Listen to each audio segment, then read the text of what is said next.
Salut Balab, ici Christelle, j'espère que tu vas bien. On se retrouve aujourd'hui pour une FAQ. J'ai pas fait de foire aux questions depuis, je pense, 2 ans au moins. Donc du coup, je t'ai demandé sur Instagram si tu avais des questions à me poser sur ma vie pro, ma vie perso, les choses aussi que j'aborde sur cette chaîne, des questions que tu te poses sur le tantra, l'entrepreneuriat, le développement personnel, le féminisme, enfin bref, toutes les choses dont je parle sur cette chaîne.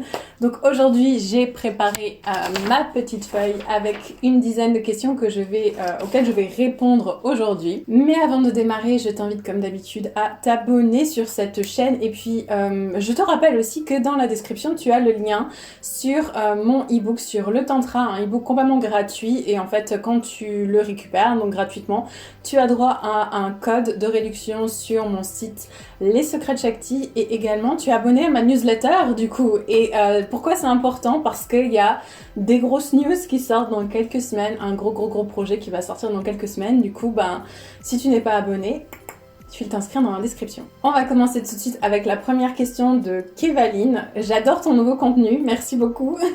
Est-ce que tu arrêtes les vidéos sur l'Ayurveda? Effectivement, ça fait déjà un certain nombre de mois qu'il n'y a plus de vidéos donc sur l'Ayurveda sur cette chaîne. J'ai décidé de prendre un grand tournant en janvier 2021, donc oui, effectivement, il n'y a plus de vidéos sur l'Ayurveda. J'ai fait une centaine de vidéos sur l'Ayurveda et j'ai décidé d'aller voguer sur des nouveaux horizons, de parler aussi d'autres choses parce que je suis quelqu'un qui tient pas en place, j'ai besoin d'aller de l'avant et de me réinventer régulièrement.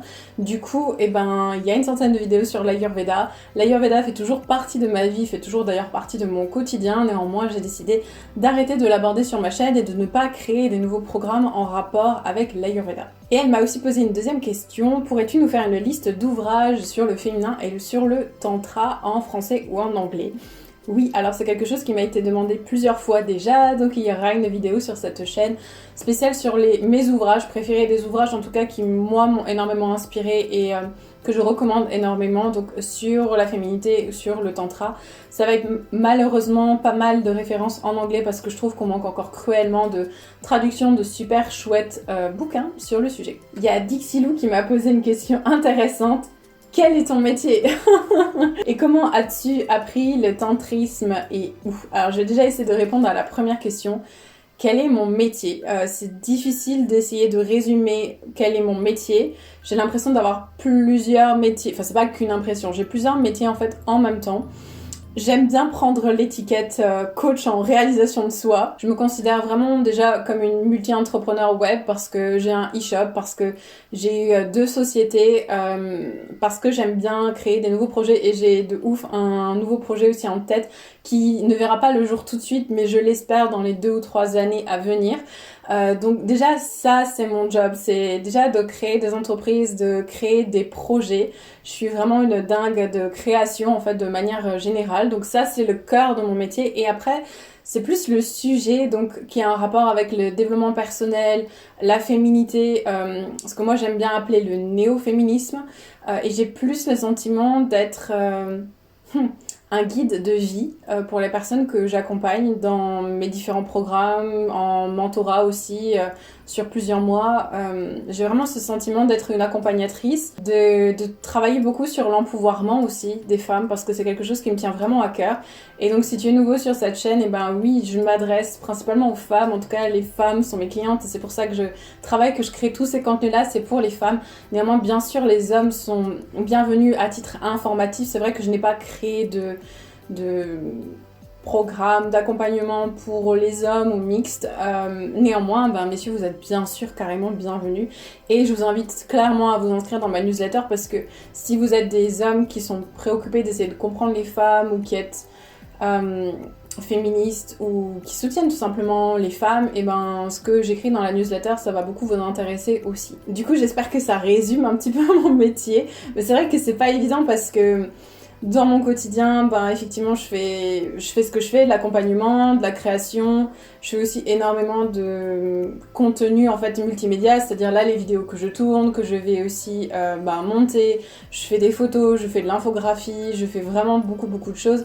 Et après, je suis aussi chef de projet d'une certaine manière, dans le sens où maintenant j'ai une société, donc du coup, j'emploie des personnes, donc ça demande du recrutement, ça demande beaucoup de choses. Et moi, je trouve ça vraiment passionnant.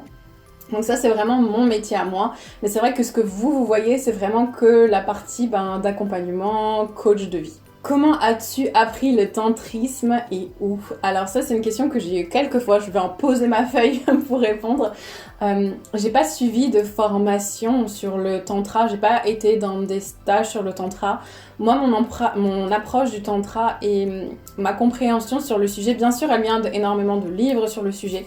Mais c'est surtout vraiment une compréhension incarnée dans le sens où j'ai attiré à moi avec les années, des expériences vraiment initiatiques sur ce sujet-là. C'est-à-dire que je pense que c'est bien de se former à plein de trucs, on est d'accord, mais je pense que ce qui est le plus important, c'est d'incarner en fait les enseignements qu'on a reçus. Donc moi, dans mon cas, c'est vrai que peut-être par rapport à d'autres, je n'ai pas une approche conventionnelle, en tout cas peut-être du tantra, ou du tantrisme de manière générale, ou de ce mode de vie, ou même de la sexualité féminine, etc. Néanmoins, mon parcours m'a vraiment apporté énormément d'expériences personnelles qui ont été life-changing et qui m'ont vraiment ouvert beaucoup les yeux là-dessus. Je viens d'un background qui est très académique, français, classique et pour moi, je suis très fière aujourd'hui aussi d'accompagner des personnes sans avoir un tampon disant oui, tu as fait 500 heures de tantra, c'est bon, tu as le droit d'en parler. Non, je pense que j'en ai fait des centaines, peut-être des milliers d'heures, mais de pratiques personnelles, de réflexion personnelle, de pratiques vraiment corporelles en fait à ce sujet-là qui font que aujourd'hui je me permets sans aucun souci de partager ce que je sais et ce que je ne sais pas, je ne le partage pas. Prochaine question, nouveau 2 questions de Anne-Gaëlle qui m'a demandé quel âge as-tu, mais je ne sais pas, est-ce qu'on demande ça aux femmes? Alors je viens d'avoir 30 ans, il y a quelques mois j'ai fêté mes 30 ans en confinement, donc c'était naze. Elle m'a également demandé quel a été le déclic pour faire ces dernières vidéos sur le tantra, la sexualité et le féminisme autour de l'épanouissement et de l'orgasme. C'est vrai que je pense que j'avais envie de parler de tout ça depuis vraiment très très très longtemps parce que la sexualité c'est quelque chose qui est vraiment très ancré dans ma vie et dans mes préoccupations déjà et dans mes pistes de réflexion personnelle depuis toujours. C'est-à-dire que c'est comme les médecines naturelles ont été comme le développement personnel, je parle sur cette chaîne de choses en fait qui me font vibrer à chaque seconde qui s'écoule en fait. Donc, et c'est pour ça que je peux en parler, c'est pour ça que je me permets aussi de transmettre, de former et d'accompagner énormément de personnes. Ce sont des choses que je vis dans mon quotidien.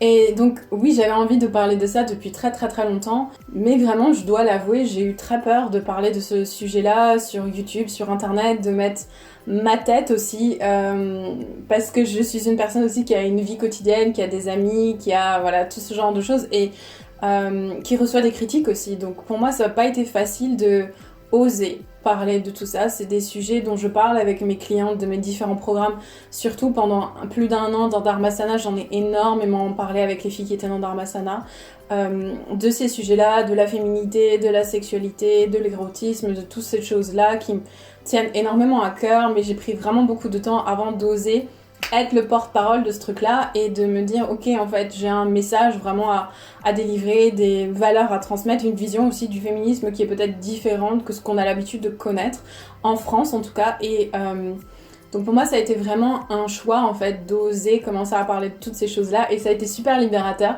J'ai sorti du coup il y a un peu moins de 2 mois un programme vraiment que sur la sexualité féminine qui s'appelle Sex Goddess. Et ça a été une expérience géniale pour moi, ça a été une expérience géniale pour les participantes. Ce programme d'ailleurs il est disponible en version replay. Ouais donc pour moi en fait ça a été plus vraiment un choix que... Ouais voilà c'est ça le déclic, ça a vraiment été le choix de me dire à un moment donné écoute en fait ce que tu racontes tu le trouves pas en francophone.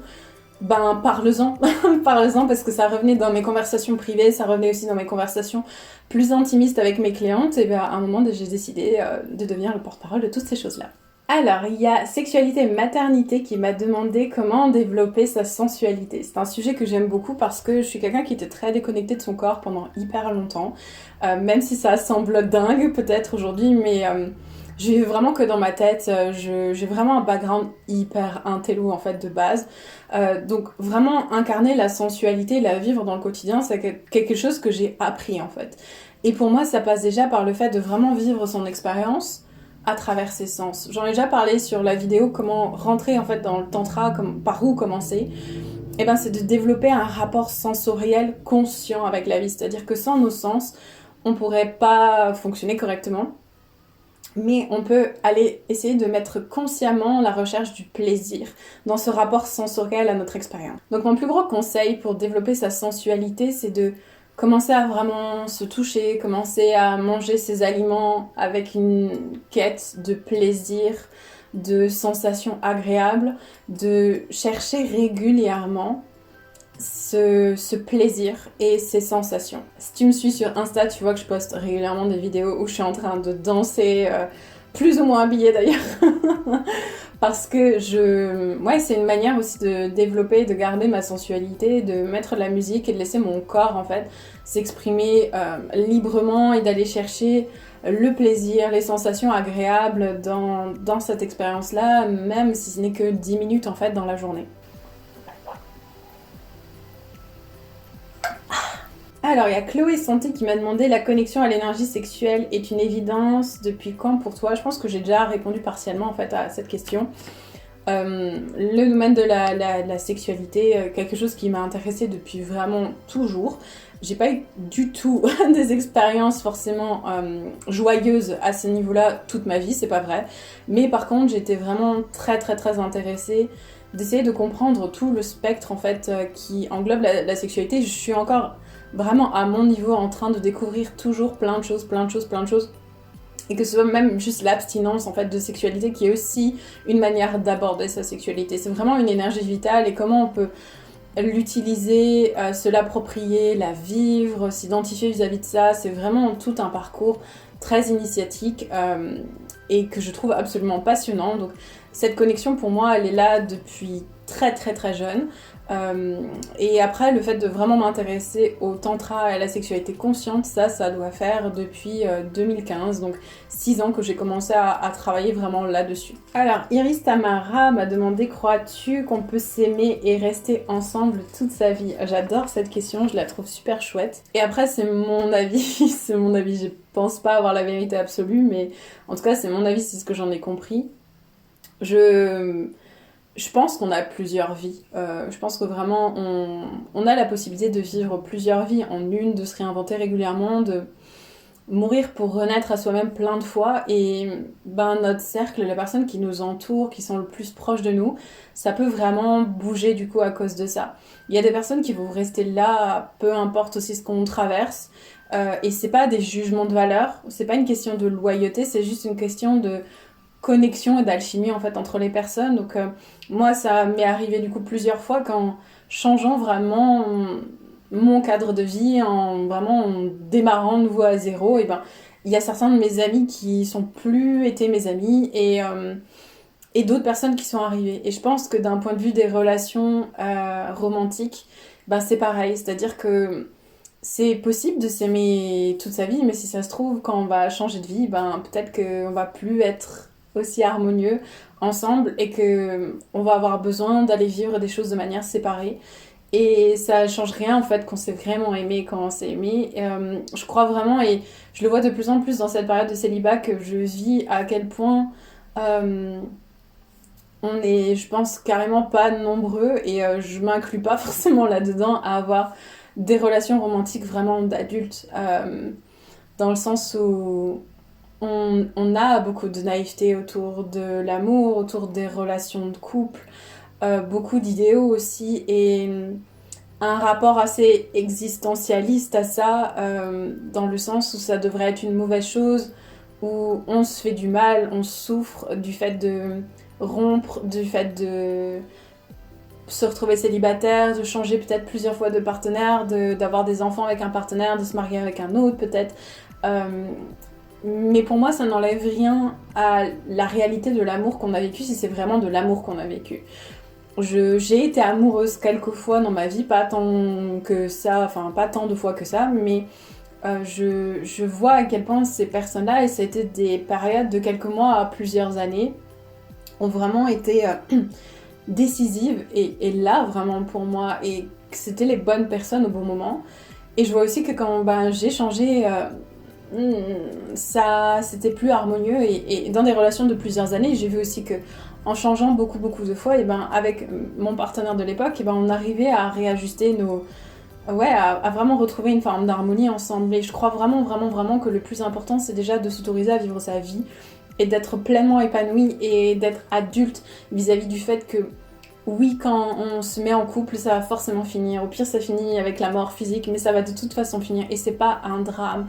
À partir du moment où on commence à l'accepter et je sais pas, à faire une petite caresse à notre enfant intérieur qui aimerait bien un truc qui vienne, ouais, une sorte de super pansement sur toutes nos blessures, mais c'est jamais l'autre qui peut nous donner ça. C'est à nous aussi d'apprendre à avoir un rapport adulte à nous-mêmes et à notre intériorité. Voilà, j'espère que ça répond à ta question, Iris, mais j'ai adoré cette question. Fafi du 26 m'a demandé comment as-tu envisagé ta reconversion et comment t'es-tu lancée. Alors moi j'ai l'impression de faire que me reconvertir.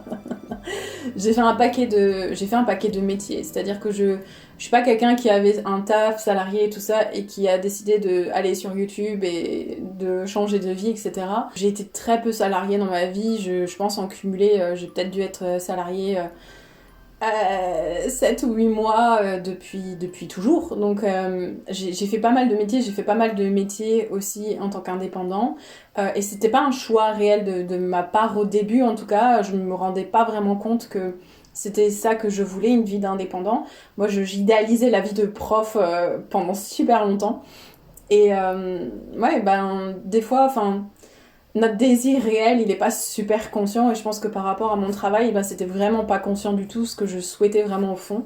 Et donc, du coup, j'ai mis vraiment du temps avant de m'épanouir vraiment dans mon travail. Mais pour te donner un exemple, bah, oui, j'ai fait de la musique à une époque, j'ai donné des cours de cuisine vegan, j'étais accompagnatrice de randonnée, randonnée initiatique en tout cas, pendant plusieurs années.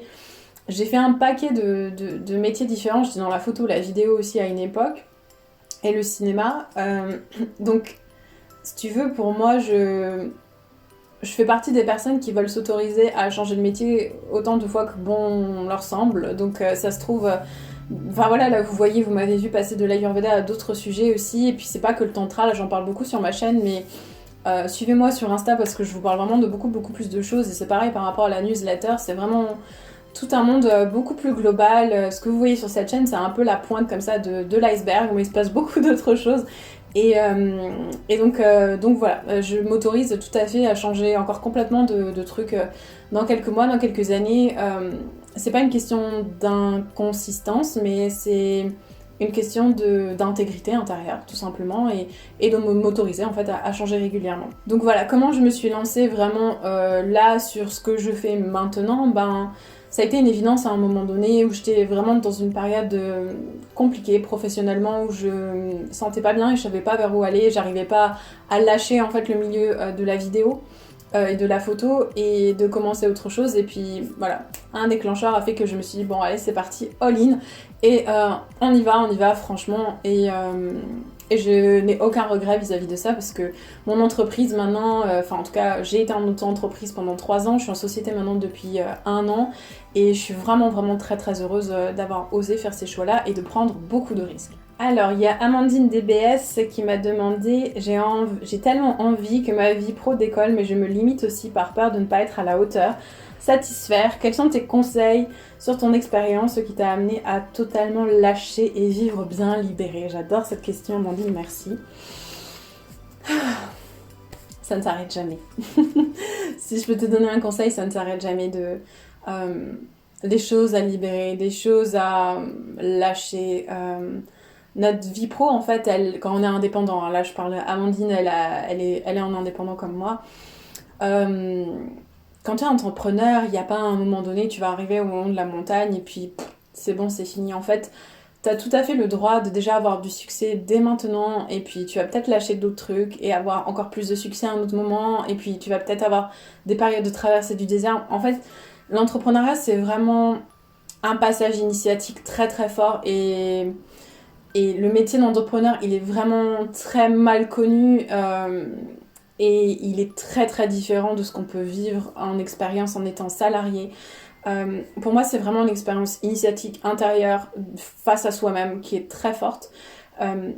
Donc oui, moi, il y a des choses que j'ai libérées au fur et à mesure, mais surtout, en fait, je me suis engagée de plus en plus. C'est-à-dire que je me suis engagée vers ma réussite. Je me suis engagée vers le fait de ne pas lâcher. Je me suis engagée envers mes clients. Je me suis engagée envers le modèle de vie que je souhaitais. Et c'est des libérations comme ça au fur et à mesure. Et puis il y a des libérations que je vis, et puis ça n'a pas forcément d'impact sur mon business tout de suite, et puis ça va peut-être en avoir 6 mois après, en fait.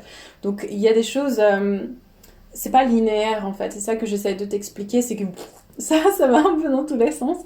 Euh, donc voilà, je t'invite, tu vois, à juste observer tes pensées, comment est-ce que tu construis l'idée que quand je vais être libérée, ma vie pro, elle va pouvoir décoller. Alors que non, tu es déjà largement assez libre pour que ta vie pro, eh ben, elle soit déjà super épanouissante. Et puis elle le sera encore plus à un autre moment, et puis encore plus à un autre moment. Puis des fois, il y a des moments où ce sera pas trop épanouissant, donc tu vas peut-être remettre des choses en question.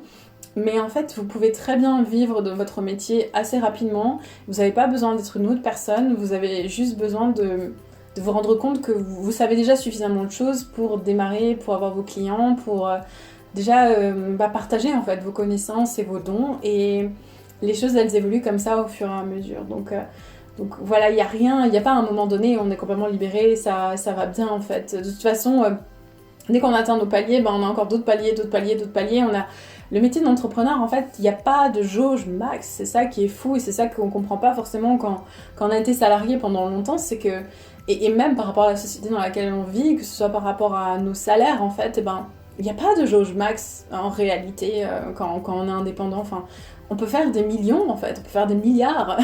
Il y a pas tous ces plafonds de verre en fait réels, et les plafonds de verre en réalité sont vraiment créés vachement là-dedans. Et puis en même temps, on n'est pas obligé de vouloir tous devenir millionnaires, on n'est pas tous obligés de vouloir devenir millionnaire comme ça dans les 6 mois.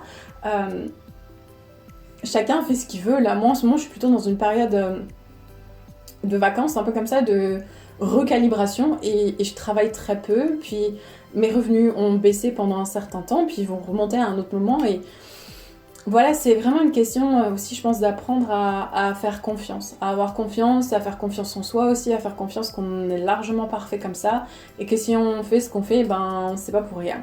Donc ouais, mais la question de la confiance en soi et de la confiance en fait en la vie, elle est centrale dans tout ça. J'espère que ça pourra t'aider, Amandine. Et il y a Astrid Beck qui m'a demandé comment travailler sur la question de l'orgueil et de l'ego. Alors c'est pas évident à aborder comme question parce que je lui ai demandé un peu sur Insta, mais j'ai l'impression que c'était pas forcément trop clair ce que tu voulais savoir. Je pense qu'une forme...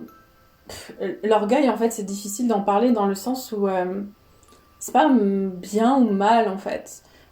C'est juste là. Et à un moment donné, on va pas nous punir parce qu'on est orgueilleux. Enfin, le moine bouddhiste chez qui j'allais beaucoup me disait, vous avez juste tout le temps l'habitude de vous considérer en dessous, en réalité. C'est quand que vous osez enfin, genre, gonfler un peu la poitrine, et puis au pire, la vie, elle va, hop là, elle va vous mettre un coup de fouet si vous avez déconné, en fait. Et pourquoi ne pas oser prétendre à avoir une vie super, à avoir plein de fric, à avoir plein d'expériences trop bien, à avoir de l'amour tous les jours, à vivre des expériences super chouettes, à avoir plein de plaisir. Pourquoi ne pas avoir cet orgueil-là? Parce que je vois pas pourquoi on n'aurait pas le droit. Tout le reste, faut pas oublier qu'on a un background judéo-chrétien, au secours, énorme de culpabilisation, de honte. Il n'y a pas de règle établie de tout ça. Si ça marche pas, ça marche pas. Si à un moment donné, votre ego, il prend un coup, il prend un coup. Voilà, il n'y a pas de juste milieu comme ça, de l'humilité. Quand vous serez dans l'humilité, tout va bien se passer. C'est pas vrai. Des fois, par question d'humilité, on s'empêche. Par fausse humilité, en fait, on se réduit, on s'empêche d'avoir un minimum de choses, d'oser être pleinement soi-même. Donc je pense que l'orgueil, ça dépend. Je pense que c'est important l'ego n'est pas un problème en soi, c'est une question d'apprendre aussi à le domestiquer et à le regarder, à apprendre comment il fonctionne un petit peu, et à l'utiliser dans le bon sens, j'ai envie de dire, en tout cas dans un sens qui est positif, qui va nous aider à nous développer personnellement. Voilà ce que j'aurais envie de dire. Moi, des fois, il y a des endroits dans lesquels je me rends compte que j'ai de l'orgueil, oui, clairement. Et là, je suis à un endroit où la blessure qui est en dessous, je sais pas comment la soigner. Donc oui, je garde un peu mon orgueil, mais je le check, je sais qu'il est là, je sais que bon, ok, là, il y a un endroit, je suis Je sais pas trop, et c'est ok, et des fois quand on a confiance en soi, quand on ose affirmer le fait que on mérite ce qu'on a, on mérite d'être qui on est, on mérite d'ouvrir sa gueule, c'est pas de l'orgueil, ça devrait être normal. J'en profite aussi pour parler un peu des déclencheurs émotionnels et ce qu'on dit en anglais, les triggers, dont on parle beaucoup, en tout cas dans le monde anglophone, quoi. Et j'en parle aussi pas mal sur cette chaîne là, ces derniers temps par rapport au fait que voilà, j'ai partagé mes chiffres d'affaires ou des choses que j'ai achetées ou des trucs comme ça. Ça trigger, donc ça déclenche émotionnellement des zones qui font mal. Et moi-même, je suis la première à ressentir ces triggers venant de l'extérieur, de personnes. Et ça me concerne moi. Ça me concerne moi. C'est moi qui ai besoin de travailler sur moi. Je foute la paix aux autres. Et si c'est trop, eh ben, je vais regarder ailleurs. Je suis plus telle personne ou je vais pas écouter ce qu'elle fait pendant un certain temps. Je suis pas au-dessus de tout ça. Enfin, on n'est jamais au-dessus de tout ça. On reste un humain avec ses défauts pendant toute sa vie, quoi. Mais donc voilà ce que j'ai à dire sur l'orgueil. J'espère que voilà, c'était un peu une impro totale, Astrid, tu m'excuseras, mais j'espère que ça t'a apporté quelque chose. On va s'arrêter là-dessus sur cette FAQ qui est déjà sacrément longue. Je vous remercie aussi pour la variété de ces questions. Je n'ai pas pu répondre à tout, comme vous en doutez. Je vous invite en tout cas à me suivre sur Insta, donc tous mes liens, de toute façon ils sont en lien dans la description. Et restez bien sur cette chaîne les prochains temps parce qu'il y a pas mal de chouettes choses qui vont arriver à la rentrée. Donc je suis très très excitée par rapport à ça et j'espère que ça va vous plaire en tout cas. Je vous souhaite une excellente journée. Je vous fais des gros bisous.